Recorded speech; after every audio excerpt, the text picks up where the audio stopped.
Olá, meus amigos e minhas amigas! Este é o podcast O Balde Pode! Hoje oferecemos o episódio de número 20.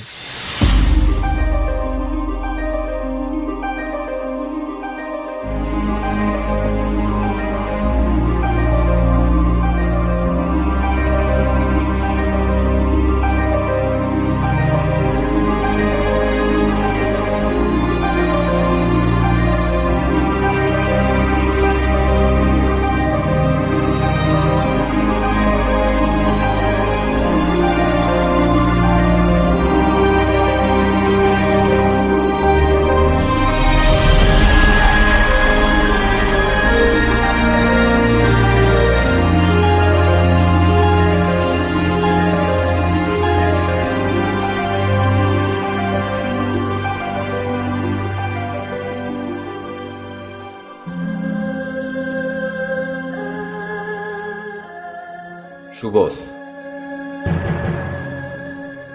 En esta síntesis orgánica de la ciencia, habla Jesús en toda su substancia, desde la más recóndita estancia de las leyes maravillosas de la existencia. Su voz es la divina concordancia con el Evangelio en luz, verdad y esencia. En este instante de amarga decadencia de la civilización de angustia y ansia, alma humana, que duermes en la albumina, despierta las claridades de la doctrina de este Evangelio regenerador. Te habla el Maestro desde su trono de astros, oye su voz, camina, sigue sus pasos y escucha la gran síntesis del amor. Augusto de los Ángeles.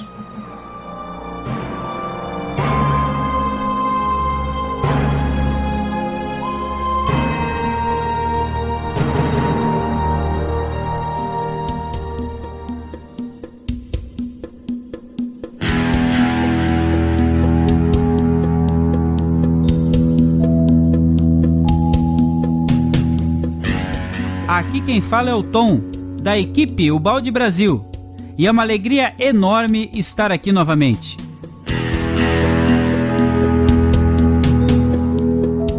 Estamos aqui mais uma vez para o estudo de um importante capítulo da obra Lei de Deus, e para isso eu convidei o meu querido amigo Márcio Araújo, lá de Acreúna, Goiás. Márcio, como vão as coisas por aí, meu querido? Olá, Tom, meu querido. Graças a Deus, aqui no coração do Brasil, tá uma maravilha. Feliz mais uma vez de podermos participar desse estudo do capítulo 20. E eu vou chamar meu querido amigo, o Neto de Itaperoá, lá na Paraíba. Seja bem-vindo, Neto.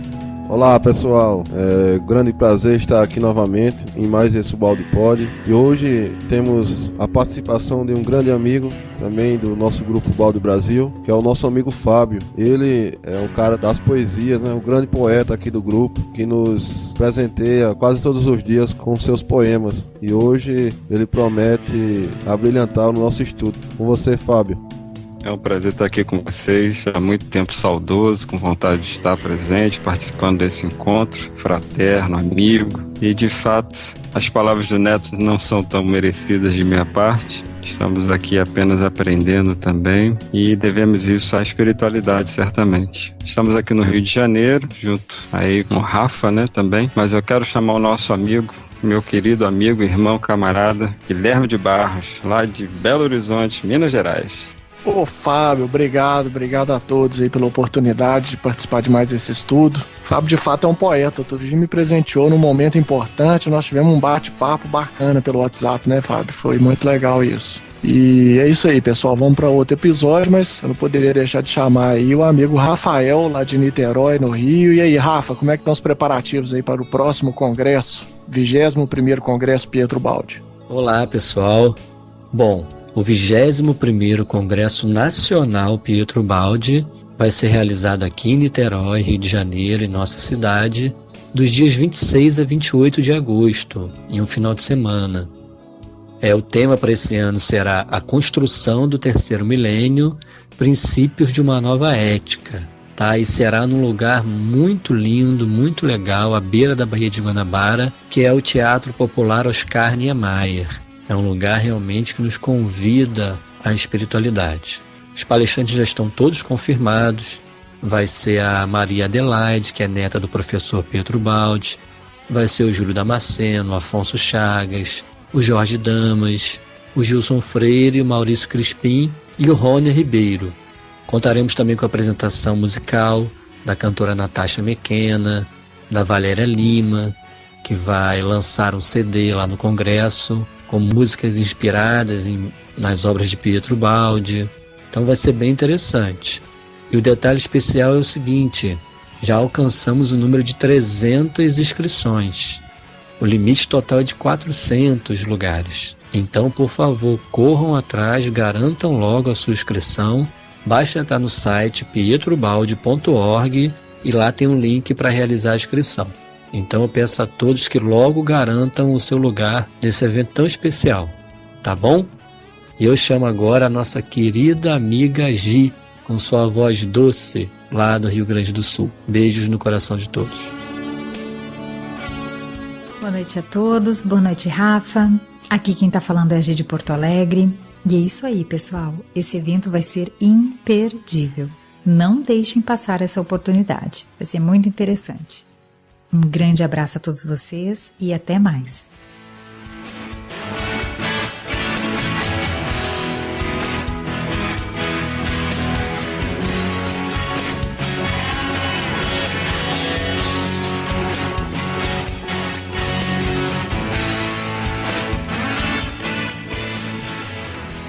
Este é mais um podcast do Portal Pensar.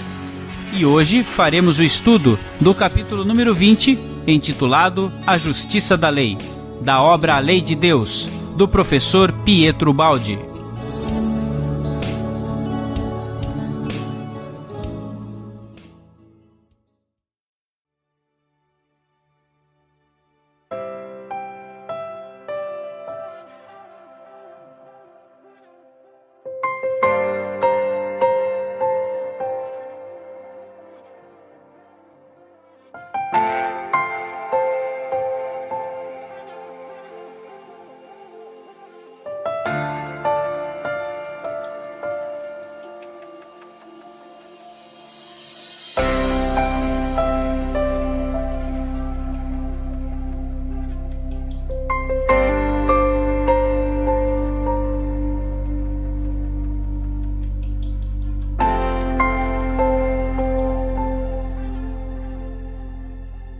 A justiça da lei.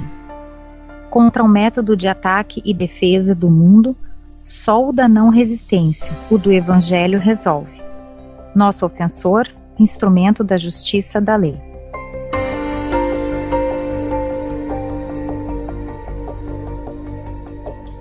No capítulo precedente, constatamos que a sabedoria do mundo consiste em grande parte na arte que praticam os astuciosos, seguidores do caminho mais curto, com a intenção de escapar à lei.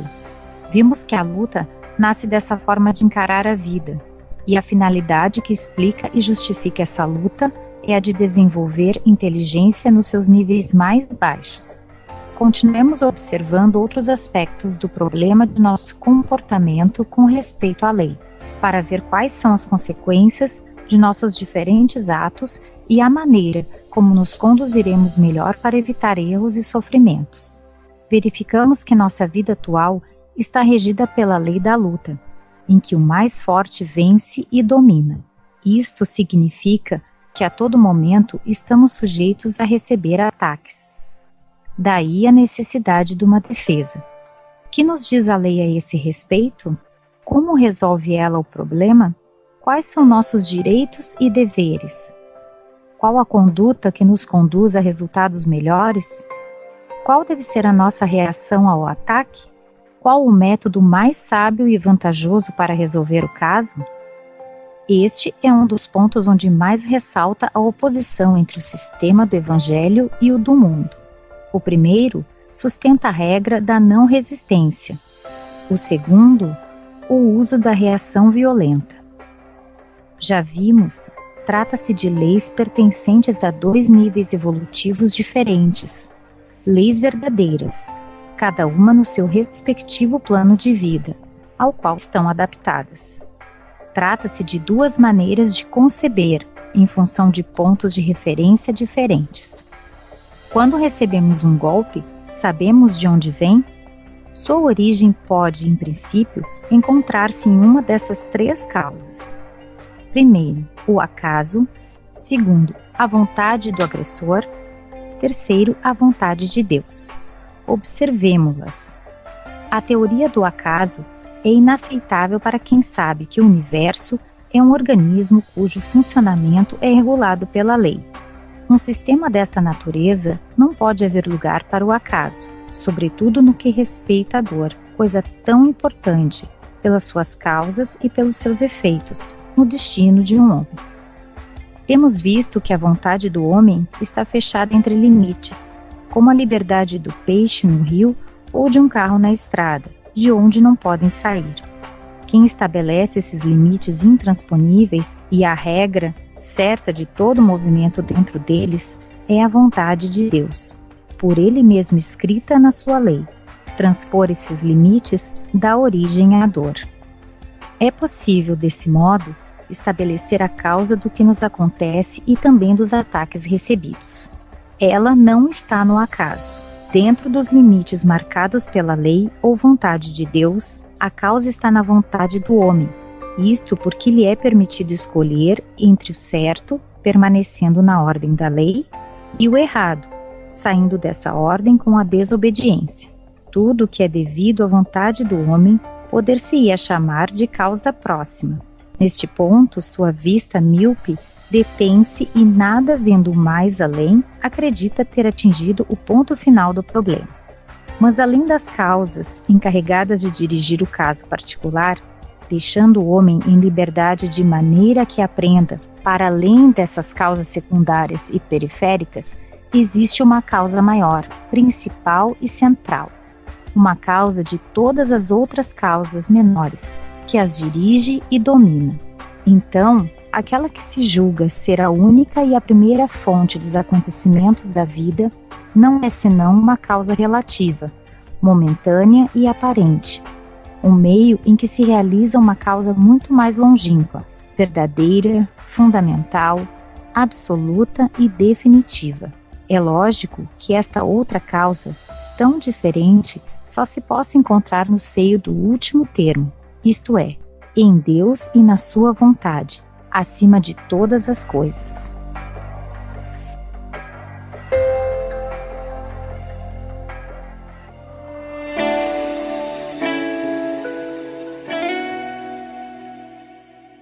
Muito bem, pessoal. Ressalto que nesta parte o professor Ubaldi deixa bem claro que para ele a teoria do acaso é inaceitável. Ele faz uma profunda contextualização, nos provando por que é que o acaso não existe. Por mais que muitas vezes nós insistimos nesse evento, mas o acaso ele não existe, tá ok? Guilherme, o que tu acha dessa parte?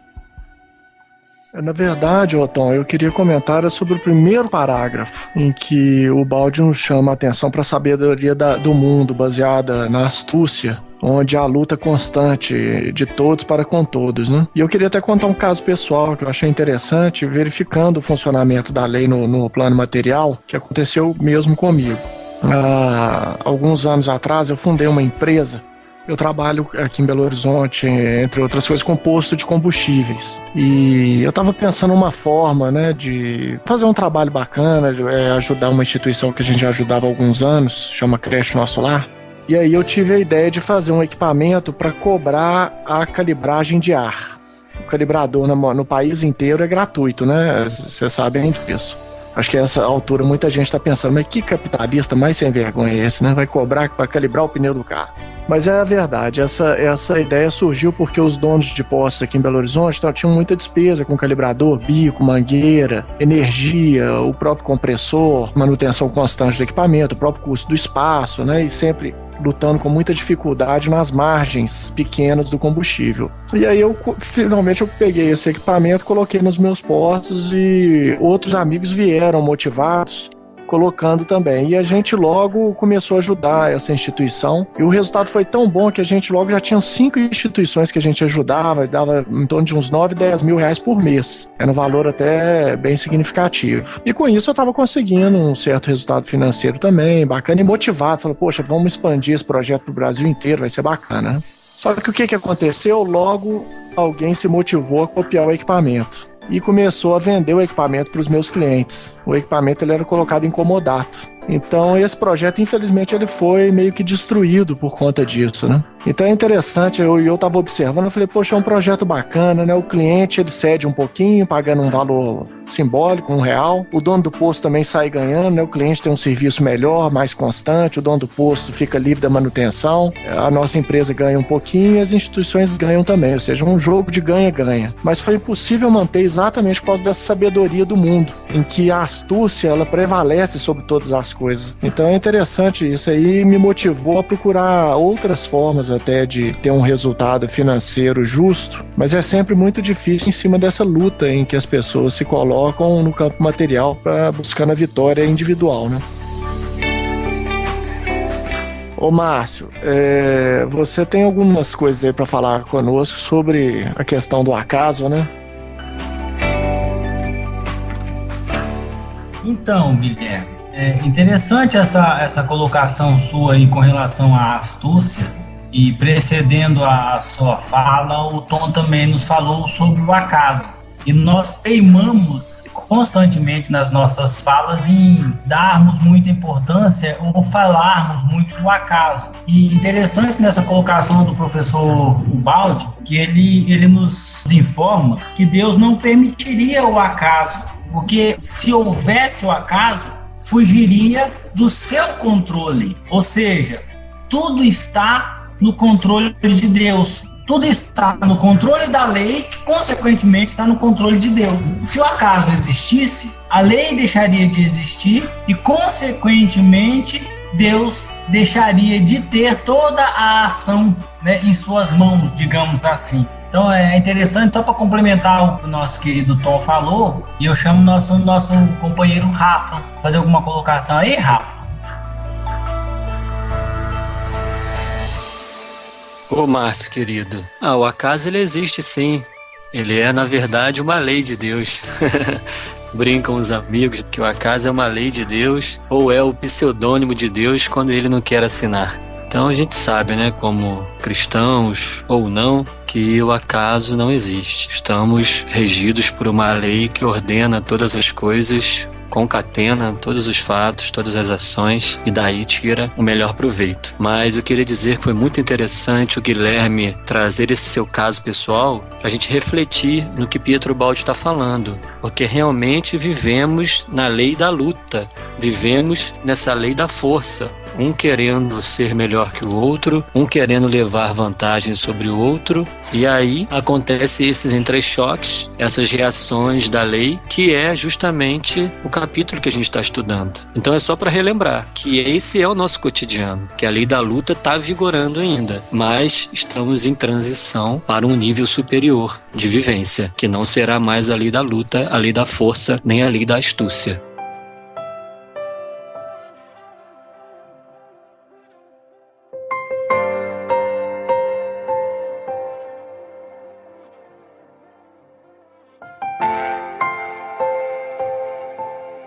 Acontece que essa causa maior abrange e coordena todas as causas menores movidas pelo homem, inclusive sua liberdade de oscilação entre verdade e erro, bem e mal, etc., que tem de obedecer, e estão sujeitas àquela causa maior, que é a justiça de Deus.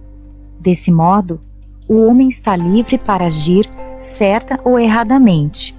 Porém, além disso, sua liberdade não alcança, pois atua a outra causa que é a lei, isto é, a justiça de Deus com as suas fatais reações contra a desobediência.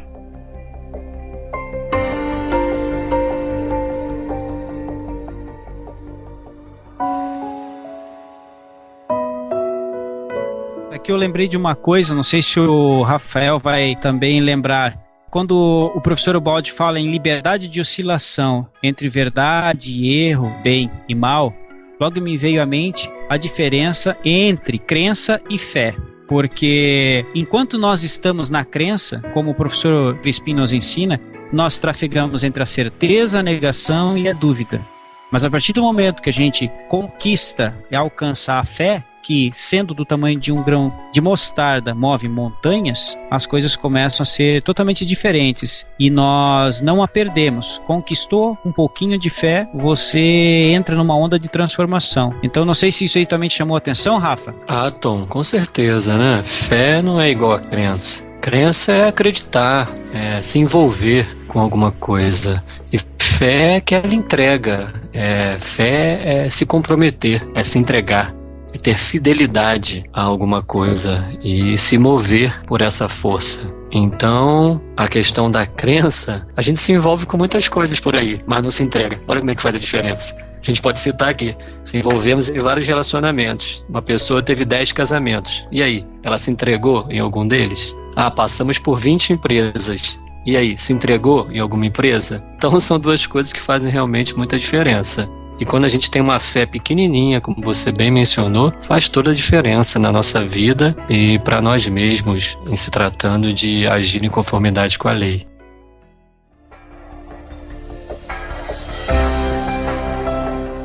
Não há dúvida. O ataque que nos golpeia é movimentado por um ser, chamado por isso nosso inimigo. Mas ele é só a causa próxima e é contra esta que, em nossa miopia, começamos a lutar. Mas como se pode corrigir o fato até atingirmos suas causas profundas, nelas praticando nossa atividade corretora? Explica-se assim o motivo pelo qual o mundo, operando na superfície, não recolhe senão resultados superficiais. Na verdade, apesar das armas para defesa estarem sempre em ação, os ataques voltam a surgir continuamente de todos os lados, ficando o problema sem solução. E o que sempre continua permanecendo de pé é a luta contínua de todos contra todos. Mas é lógico, não se pode curar uma doença só com o tratamento dos seus sintomas exteriores.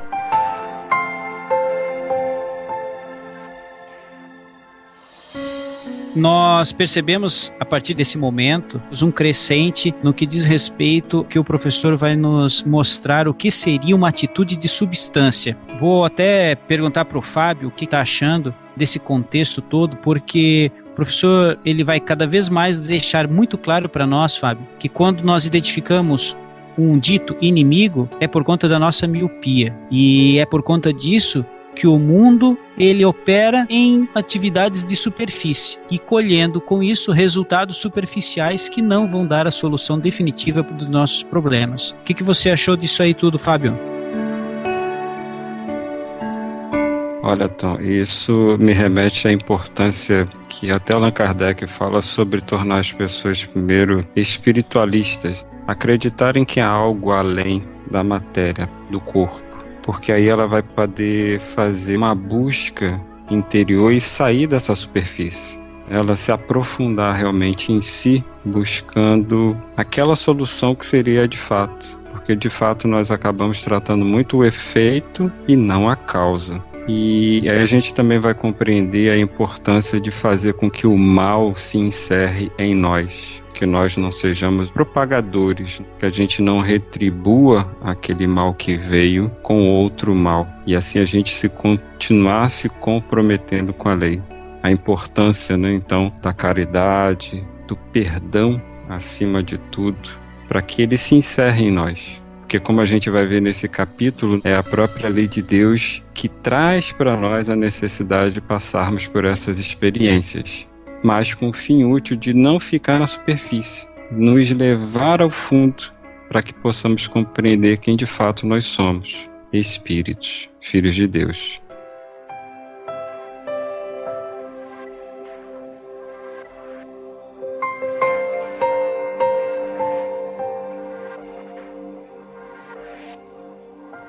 Assim, o mundo fica na superfície do problema.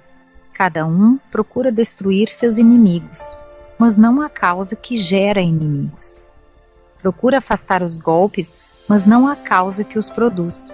Para que o problema seja resolvido, eliminando em definitivo os efeitos, logicamente é necessário que seja removida não somente a causa próxima deles, mas também sua causa primeira, de que tudo deriva. Porém, o mundo dos homens práticos, que ficam apegados à realidade, prefere cuidar das causas próximas, porque estas são consideradas positivas, tocam-se com as mãos, enquanto se desconhecem as causas primeiras, julgadas teóricas, fora da realidade, não percebidas pelos sentidos. Mas o fato de o problema, que nasceu com o homem e foi sempre encarado com este critério, ainda não estar resolvido, depois de tantos milênios, e ainda subsista, nos prova que, neste caso, esses homens práticos estão errados.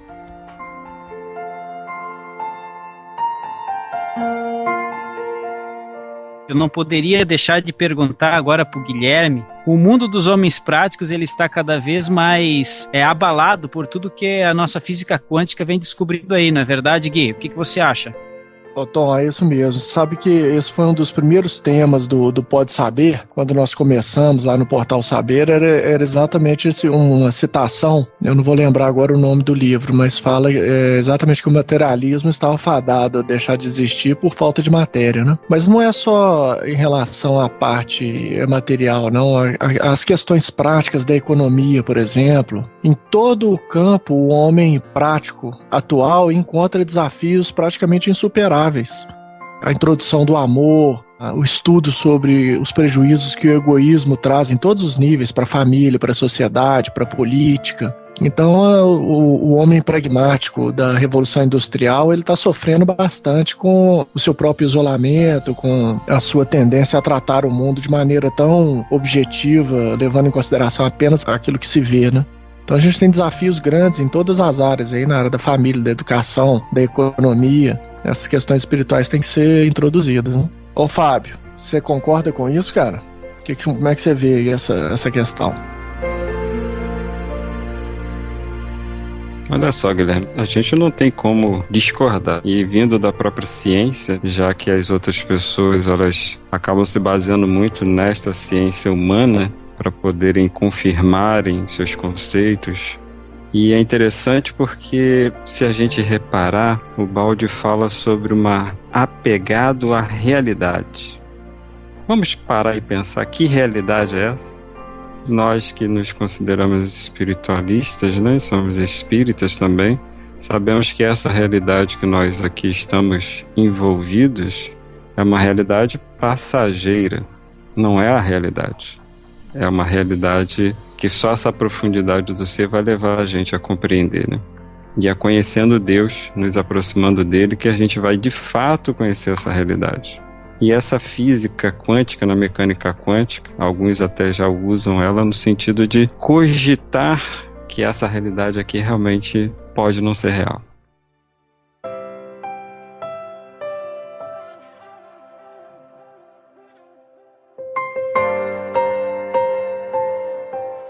Um sistema centro-periférico qual o do nosso universo, não pode haver caminho que não leve para Deus. Só nele se pode encontrar a causa primeira de tudo. Mas, como pode Deus ser a causa dos golpes que recebemos? Não há dúvida, eles saem das mãos dos nossos inimigos. Mas, se existe uma lei geral de ordem, como nos parece cabalmente demonstrado, quem foi que os deixou movimentar-se contra nós e por que de uma determinada forma e não de outra? Como pode Deus deixar que uma função tão importante como a da sua justiça fique abandonada nas mãos dos nossos agressores, a eles deixando o poder de julgar e punir, que só a Ele pode pertencer, porque é o único que sabe o que faz? A reação da lei tem de ser conforme a justiça, proporcionada à qualidade e extensão do nosso erro. Num trabalho tão importante, que exige tanto conhecimento, pode Deus, que tudo dirige, ser dirigido pelos nossos ofensores e ter de obedecer à vontade e ignorância deles? Que podem eles saber do nosso merecimento? desabaria então todo o edifício da lei, baseado na ordem e justiça. Seria o caos no seio de Deus. De tudo isso, se segue que não pode surgir um ataque contra nós, se não o tivermos merecido. O homem que o executa, seja quem for, é só uma causa secundária. Qualquer indivíduo funcionando como instrumento pode isso realizar quando, pelas qualidades que possui, se encontra nas condições apropriadas. Então, aparecerá em nossa vida um ofensor. Se isto não for possível de um modo, acontecerá de outro. Quaisquer que sejam nossos poderes humanos, ninguém poderá paralisar o funcionamento da lei no seu ponto fundamental, a justiça de Deus. Conforme esta justiça, ninguém poderá chegar até nós, se não tivermos, com os nossos erros, deixado as portas abertas. Ficaremos, assim, à mercê de todos os atacantes, quaisquer que eles sejam, se tivermos merecido a reação da lei que os fez seus instrumentos.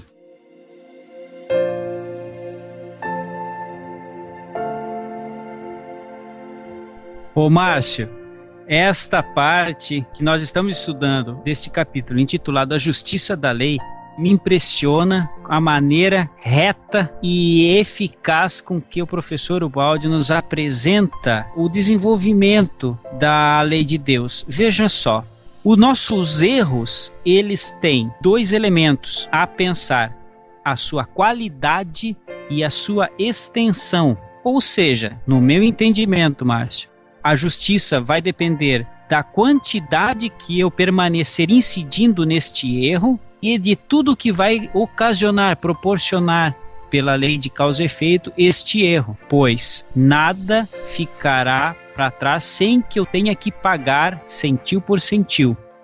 O que você acha desta parte aí, meu querido amigo Márcio? Perfeita a sua colocação. Interessante a gente analisar. Só dar uma voltadinha aqui um pouco antes. Na leitura anterior, o professor nos afirma que cada um procura destruir seus inimigos, mas não a causa que gera seus inimigos. É interessante, eu estava pensando nessa causa mesmo, que fez com que nós obtivéssemos ou tivéssemos essa queda, né? O afastamento do seio amoroso de Deus, que foi o orgulho.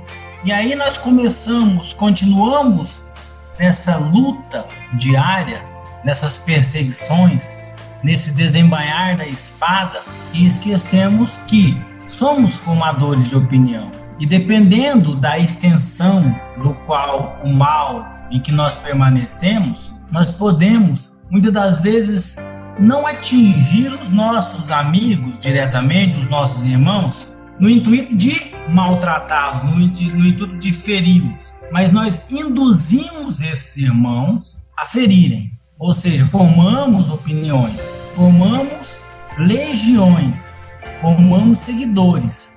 Consequentemente, essa extensão, que é ampla, mais cedo ou mais tarde retornará para nós, que foi o foco essencial de tudo isso. Então nós temos que começar a analisar o que o professor nos fala nesses instantes e temos que lembrar da própria orientação do mestre, quando ele, diante do acontecido, ele vira-se ao nosso Simão Pedro, né, ao Pedro novamente, e afirma diretamente: Pedro, embainha tua espada, pois todos os que empunham a espada, pela espada morrerão.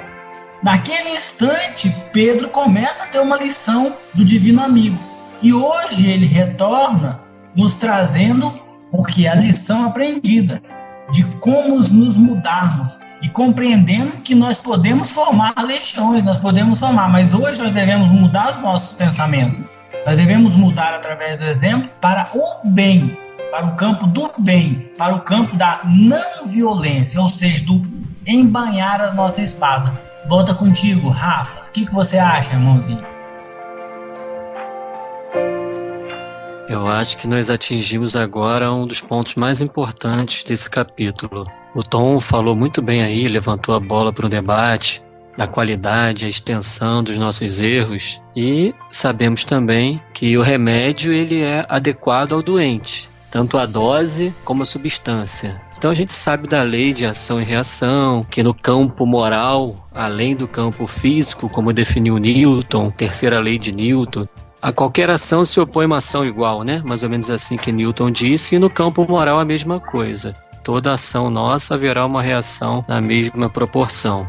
Então a gente começa a formar uma nova expectativa, um novo conceito sobre o ofensor, sobre o inimigo, sobre aquele que vem ao nosso encontro e age de maneira malvada em cima de nós. Em sendo isso, então, o retorno da lei. Aí eu lembro agora de uma frase de Joana de Ângeles, que ela diz assim: o verdadeiro mal não é o que a gente recebe, mas o que a gente comete. Ou seja, a gente agiu de forma anti-lei, então a gente vai receber uma ação e Deus utilizará de um instrumento, de alguém que esteja na condição de ofensor. Então, consegue de uma forma perfeita concatenar tudo isso para que eu, recebendo a ofensa, aprenda com o erro. E aquele que está na fase ainda de experimentar, de errar, cometa esse atentado. E as coisas vão se resolvendo. Essa obra explica muito bem isso, esse capítulo explica isso de maneira clara e dá muito pano para manga. Mas pelo menos esclarece muito que a gente só recebe aquilo que a gente realmente merece.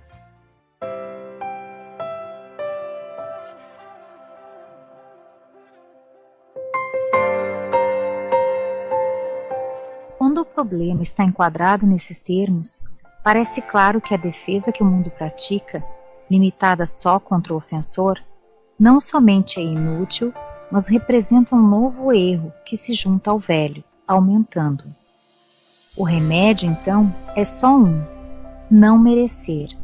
Isto é, tomar cuidado em preparar o nosso futuro, não errando em ir contra a lei e não merecendo, assim, sua reação. E se a tivermos merecido, não há que fugir, é necessário pagar. Poderemos destruir com a força todos os nossos inimigos. Outros surgirão para nos perseguir, enquanto não tivermos pago tudo. Se construirmos a casa do nosso destino sobre as areias movediças da prepotência e da injustiça, é lógico que ela caia sobre nós. Mas nada se desmoronará se colocarmos os alicerces sobre as rígidas pedras da justiça. Destarte, tudo depende de nós mesmos e nada dos outros. O inimigo que nos agride somos nós mesmos, que com um erro provocamos a reação da lei, que por sua vez movimenta os elementos apropriados para executar essa reação. Agora se pode compreender melhor o que tantas vezes dissemos: quem faz o bem, como quem faz o mal, o faz para si mesmo. Pela justiça de Deus, não pode haver um mal que não tenha sido merecido. Isto não quer dizer que a justiça de Deus, sozinha, por si própria, quer movimentar o ataque contra nós. A divina justiça representa apenas a norma que regulamenta e o poder que impõe o desencadeamento do ataque conforme a lei, quando tivermos merecido.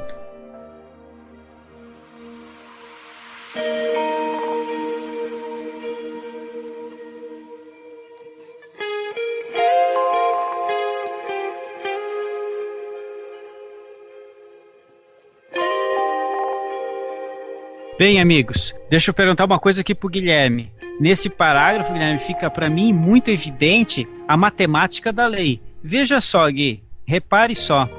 É inútil quando nós tentamos empreender no mundo uma justiça apenas contra o ofensor, porque isso vai incidir em novo erro. Veja que interessante. Outro detalhe, é necessário pagar. Olha a matemática da lei aí novamente. Como é, Guilherme, que nós podemos construir a casa do nosso destino? Como é? Bom, o professor Ubaldi, ele dá umas boas dicas aí para nós. Está sendo muito bom, realmente, está constatando a beleza da matemática da lei de Deus. O que você diz, Gui? Ô Tom, eu fico com essa metáfora da matemática aí, lembrando que nós não podemos deixar nenhuma parte da equação para trás. É igual a equação de segundo grau, uma equação de grau N, Se você deixar um dos fatores para trás, você não soluciona a equação, né? E nesse caso, ofensores e ofendidos, eles fazem parte de uma mesma equação e ela pode ser ampliada quase que ao infinito. E o Bert Hellinger já descobriu isso no trabalho dele de constelações familiares, que ninguém pode ser excluído do campo, porque o campo é de amor. Todas as partes devem ser incluídas, né? Então isso aí só vem mostrar a seriedade do trabalho de Ubaldi e a correlação dele com a doutrina espírita também, né? Lembrando aí do capítulo A Justiça das Aflições, Causas das Aflições, que está no Evangelho segundo o Espiritismo, que já explica muito bem isso. E, aliás, é bom ressaltar, isso é dúvida básica de muitas pessoas que não entendem e não compreendem a reencarnação, relacionado à justiça de Deus, como o fato da reencarnação é uma comprovação da justiça e da misericórdia divina. Maravilha, Guilherme, muito bom. Realmente, como é que eu vou equacionar esta conta? A reencarnação é um instituto mais que necessário. Mas olha que importante o que o Ubaldi fala aqui, porque a gente vive isso todo dia. É quando ele diz, como você mesmo narrou uma citação dele, que é inútil a gente reagir contra o ofensor. Na verdade, é um novo erro. A gente aumenta a nossa carga de débito, não completa a equação, quando a gente reage contra o ofensor. Ou seja, como Jesus disse lá em Mateus 5, quando a gente resiste ao mal. Não resistais ao mal, não resistais ao ofensor, porque a gente está recebendo o que é merecido. Então, se eu revido, como é o sistema do mundo, como o mundo pede, que é reagir à altura, que é não levar desaforo para casa, é tudo isso, é cultural isso que nos pede desde pequeno, infelizmente, até nossos papais e mamães nos criaram assim, para não levar ofensa para casa. Então na verdade, a gente amplia o nosso débito ao invés de, pelo método da não resistência, de não revidar ao mal, quitar e completar a equação, como bem disse Guilherme, né? Não deixar um N para trás. Isso é dia a dia, é utilitário, é prático, que a gente tem que ter aquele método, passar a utilizar em nossa vida o método da não resistência. Aceita e caminha, faz diferente, cresce, evolui, sempre para cima.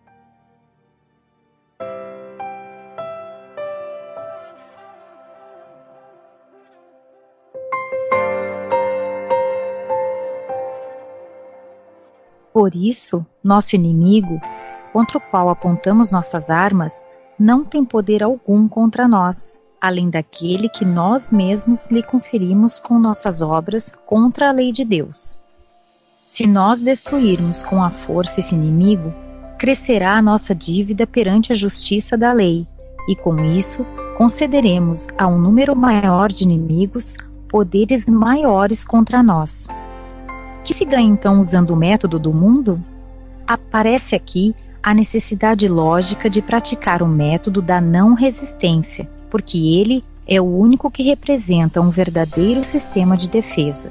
Paralisar o inimigo não paralisa o ataque, mas piora nossa posição, porque o verdadeiro inimigo não é aquele que vemos. Trata-se de uma ilusão dos nossos sentidos, ilusão que cabe à inteligência desfazer.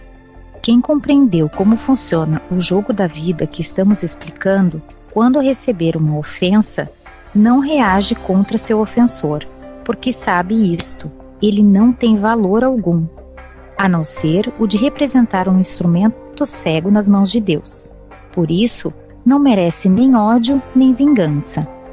Quem isto compreendeu, ao receber o ataque, aceita-o como lição das mãos de Deus, que com isso não quer vingar-se, nem punir, mas endireitar-nos, para que saiamos, assim, do erro e do sofrimento. Voltamos desse modo à ordem da lei, enquanto que, usando o método do mundo, saímos mais ainda para fora daquela ordem, aumentando dívidas e sofrimentos. E se alguém nos ofender, sem o termos merecido, o ataque não nos alcança, não nos penetra, e quem nos quis fazer o mal, não o faz a nós, mas a si mesmo. Tudo volta à sua fonte. Quem é verdadeiramente inocente é invulnerável a todos os assaltos, mas encontra-se porventura em nosso mundo quem seja completamente inocente?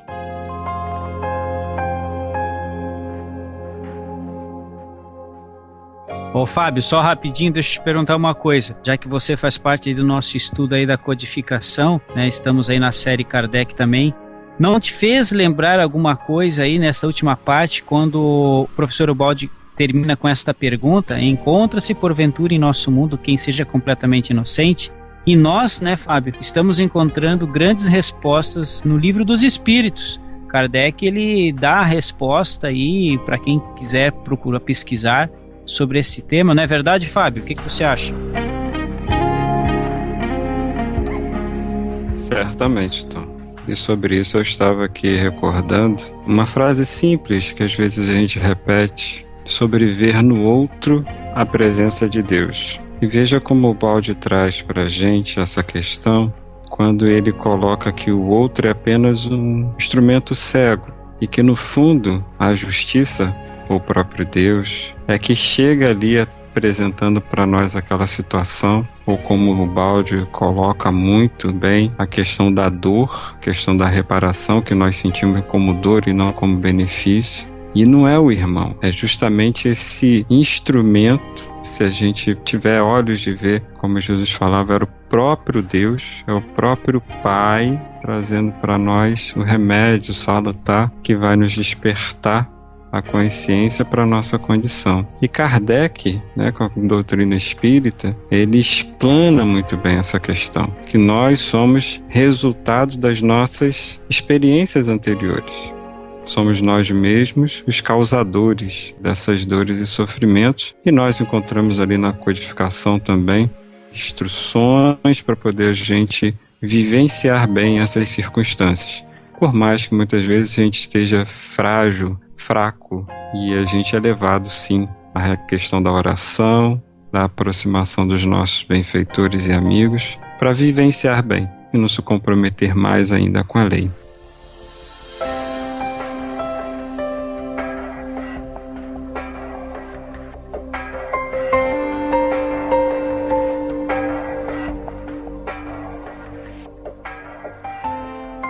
Então, quando alguém nos ataca, isso acontece conforme a justiça de Deus.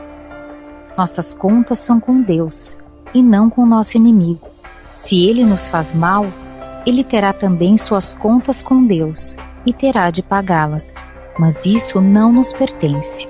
Surgirão para ele outros inimigos e ataques, para que sempre se cumpra, em relação a todos, a justiça de Deus.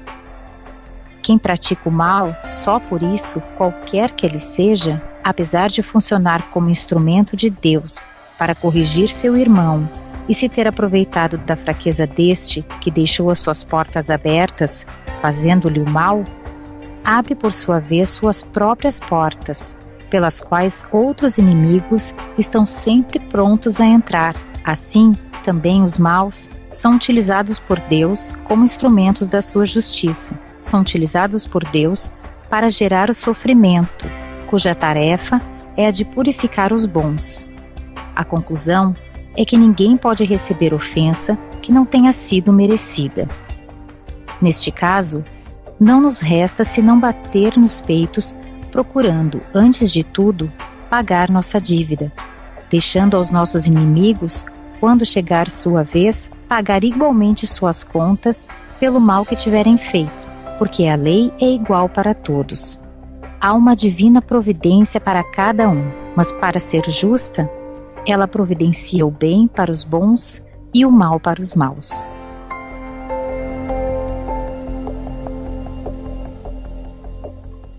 Eu queria dizer a todos os meus irmãos e a mim mesmo: aproveita, agradece, faz bom uso da ofensa que a gente recebe, da calúnia, da injúria, da difamação, da falta de paciência, da falta de compreensão, de uma série de coisas que aparentemente fazem contra nós.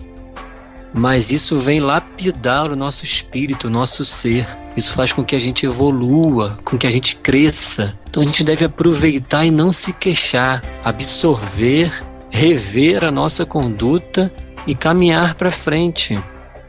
É muito melhor, sem dúvida, estar na condição de ofendido do que na condição de ofensor. Mas se a gente se rebelar contra o mal que a gente recebe, e na verdade esse mal está agindo para o bem, a gente agrava a nossa dificuldade. Então eu não estou fazendo aqui apologia para que a gente saia por aí procurando a dor, o mal, ser ofendido, de forma alguma. Mas que quando a gente receber, que a gente aproveite, que a gente leia nesse mal, nessa ofensa, o que a vida está querendo de nós. Porque, como diz Maurício Crispim, no problema vem a solução. Então que a gente receba, dê graças a Deus e sublime as nossas negatividades em positividades. Esse aqui é o brado que eu deixo para todos os nossos irmãos, que a gente aproveite as ofensas e etc. Queridos amigos ouvintes, e com esse comentário final do Rafael, nós vamos aqui nos despedindo. Esse capítulo 20 realmente foi de grande aprendizado. Chegamos muito próximo aqui já da nossa reta final e já estamos correndo atrás aí para que depois do nosso 24º capítulo nós possamos fazer um especial aí muito bacana com um irmão aí que já vem estudando as obras de Pietro Baldi em longa data. Então estamos aí correndo atrás e em breve teremos novidades. Não perca o nosso próximo estudo. O capítulo 21, Evangelho e o Mundo, será muito interessante e dará continuidade aí a essa parte da justiça divina. Muito obrigado pela companhia de vocês e sempre com Deus.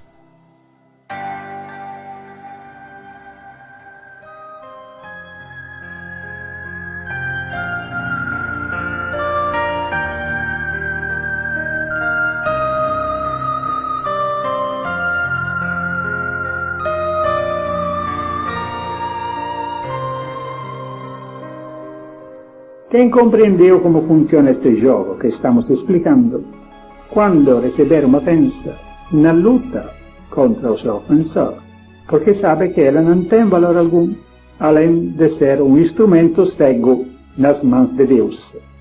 Por isso não merece nem ódio, nem vingança. Mas quem compreendeu e recebe o ataque, o aceita como lição das mãos de Deus, que com isso não quer vingar-se nem punir, mas só endireitar-nos para que saiamos assim do erro e do sofrimento. Voltamos assim à ordem da lei, enquanto que usando o método do mundo, ainda mais saímos fora daquela ordem, acrescentando dívidas e sofrimentos. E se alguém nos ofender, sem nós o termos merecido, o ataque fica fora de nós e não entra. E quem nos quis fazer o mal, não faz a nós, mas o faz a si mesmo. Tudo volta à sua fonte. Quem é verdadeiramente inocente é invulnerável a todos os assaltos.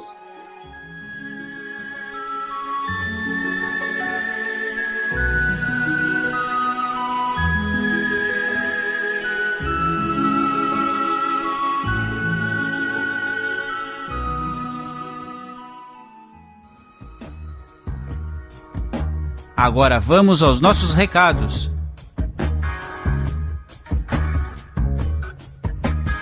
Olá, ouvinte do Pode Pensar. Eu sou o Neto e estou aqui para mais uma leitura de e-mails e recados. Lembrando que este é mais um podcast da série A Lei de Deus. Você pode ter acesso a este e demais episódios acessando o nosso site, o www.portalpensar.org. Também estamos no iTunes e em outros aplicativos para podcast, onde você pode assinar o nosso feed e receber seu podcast automaticamente sempre que houver um novo episódio. Pesquise por Pode Pensar ou o Portal Pensar no seu aplicativo no iPhone, no iPad, no smartphone, enfim, aí no seu aparelho preferido. Você também pode ficar atualizado sobre os nossos podcasts curtindo a nossa página no Facebook. Pesquise por portalpensar.org lá na barra de pesquisa do Facebook e curta a nossa página. Ou também pelos nossos canais do YouTube. Temos o canal Ubaldi Brasil e o canal Portal Pensar. Pesquise lá e se inscreva. Você pode enviar também seus comentários e perguntas para o nosso e-mail, o contato@portalpensar.org, ou então para o nosso WhatsApp. O número é 21 965 18 9204. Lembrando que se você está fora do Brasil, precisa colocar o código mais 55, o sinalzinho de mais e 55. Queremos convidá-lo a ouvir também nossas outras séries do Pode Pensar. Temos o Momento de Sabedoria, que é na produção e voz do nosso amigo Sérgio Chaves. Temos também a série Allan Kardec e, mais recentemente, a série Ouvidos ao Mistério. Não deixe de ouvir. Hoje a nossa leitura de e-mails e recados foi mesmo para dar uma lembrada aí dos nossos endereços pela web. Um grande abraço a todos.